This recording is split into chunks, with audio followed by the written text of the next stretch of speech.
Assalamualaikum warahmatullahi wabarakatuh.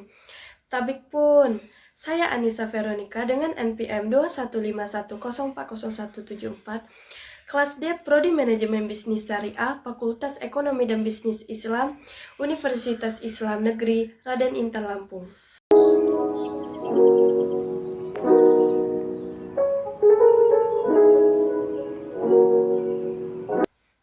Baik teman-teman, saya akan mempresentasikan tentang sistem demokrasi. Puji syukur kehadiran Allah Subhanahu wa Ta'ala. Berkat rahmatnya, saya dapat menyelesaikan presentasi singkat ini tentang sistem demokrasi. Tak lupa saya ucapkan terima kasih kepada Bapak Ahmad Muluk Alfian SPDI MH selaku dosen pengampu mata kuliah Pendidikan Pancasila dan Kewarganegaraan. Dan juga saya ucapkan terima kasih kepada kedua orang tua saya yang telah memberikan saya semangat untuk belajar. Baik teman-teman, di sini saya akan membahas materi sistem demokrasi, yaitu yang pertama pengertian demokrasi, yang kedua landasan sistem demokrasi, yang ketiga tujuan demokrasi, dan yang keempat prinsip-prinsip demokrasi.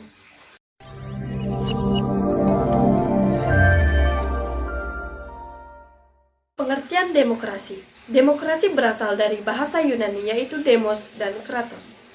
Demos bermakna rakyat atau halayak, sementara kratos bermakna pemerintahan.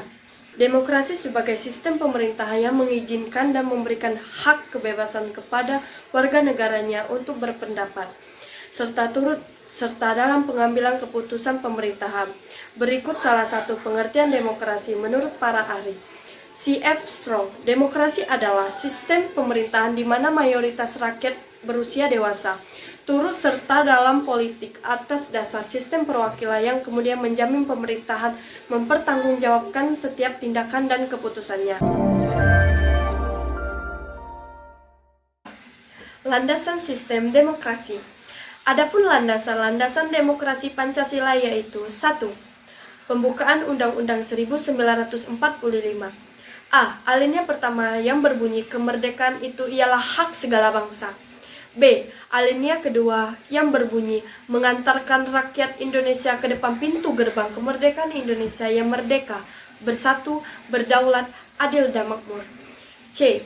Alinea ketiga yang berbunyi atas berkat rahmat Allah yang Maha Kuasa dan dengan didorong oleh keinginan luhur supaya berkehidupan kebangsaan yang bebas. D. Alinea keempat yang berbunyi melindungi segenap bangsa. 2. Batang tubuh Undang-Undang Dasar 1945. A. Pasal 1 ayat 2 yaitu tentang kedaulatan rakyat adalah di tangan rakyat. B. Pasal 2 yaitu Majelis Pemusyawaratan Rakyat. C. Pasal 6 yaitu tentang pemilihan presiden dan wakil presiden. D. Pasal 24 dan 25 yaitu tentang peradilan yang merdeka. E. Pasal 27 ayat 1 yaitu tentang persamaan kedudukan di depan hukum. F. Dan yang terakhir, pasal 28 kemerdekaan berserikat dan berkumpul. Konsep dan hakikat sistem demokrasi.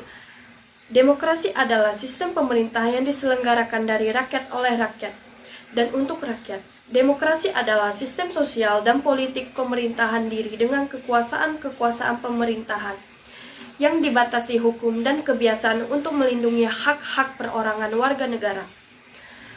Pemerintahan dari rakyat memiliki arti bahwa sebuah sistem pemerintahan yang sah dan diakui oleh rakyat. Pelaksanaan demokrasi di Indonesia dalam perjalanan sejarah bangsa. Demokrasi di bidang politik yang pernah diterapkan dalam kehidupan ketatanegaraan Indonesia yaitu 1. Demokrasi parlementer atau liberal. Demokrasi ini dipraktekkan pada masa berlakunya Undang-Undang Dasar 1945, periode pertama 1945 sampai 1949. Kemudian ditunjukkan peta berlakunya Konstitusi Republik Indonesia Serikat atau Undang-Undang RIS 1949. Demokrasi ini secara yuridis resmi berakhir pada tanggal 5 Juli 1959 bersamaan dengan pemberlakuan kembali Undang-Undang Dasar 1945. yaitu berikutnya demokrasi terpimpin.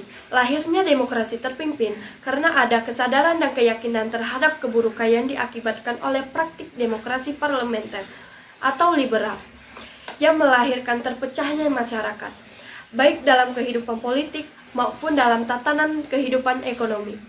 Secara konsepsional, demokrasi terpimpin memiliki kelebihan yang dapat mengatasi permasalahan yang dihadapi masyarakat. Selanjutnya, tujuan sistem demokrasi.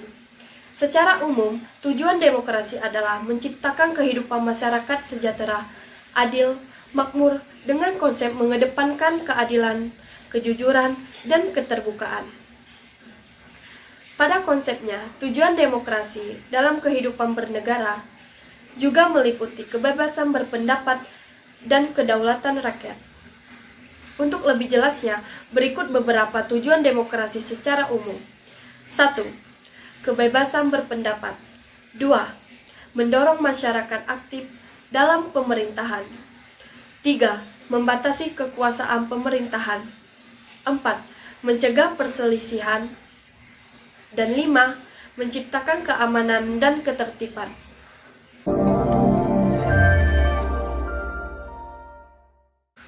Pada dasarnya, prinsip-prinsip demokrasi terbagi atas beberapa kelompok, yaitu sebagai berikut. 1. Kedaulatan di tangan rakyat. 2. Pengakuan dan perlindungan terhadap HAM. 3. Pemerintahan berdasar hukum atau konstitusi. 4. Peradilan yang bebas dan tidak memihak. 5. Pengembalian keputusan atas musyawarah. 6. Adanya partai politik dan organisasi sosial politik. Tegaknya demokrasi sebagai sebuah tata kehidupan sosial dan sistem politik sangat bergantung kepada tegaknya unsur penopang demokrasi. Unsur-unsur tersebut adalah A. Negara hukum atau Rechtsstaat dan Rule of Law. B. Masyarakat madani atau Civil Society. C. Infrastruktur politik. Baiklah, terima kasih. Itulah presentasi dan pemaparan materi dari saya, Anissa Veronica. Apabila ada kekurangan dan salah kata, saya mohon maaf, dan kepada Allah saya mohon ampun. Saya akhiri, wabillahi taufiq wal hidayah. Wassalamualaikum warahmatullahi wabarakatuh.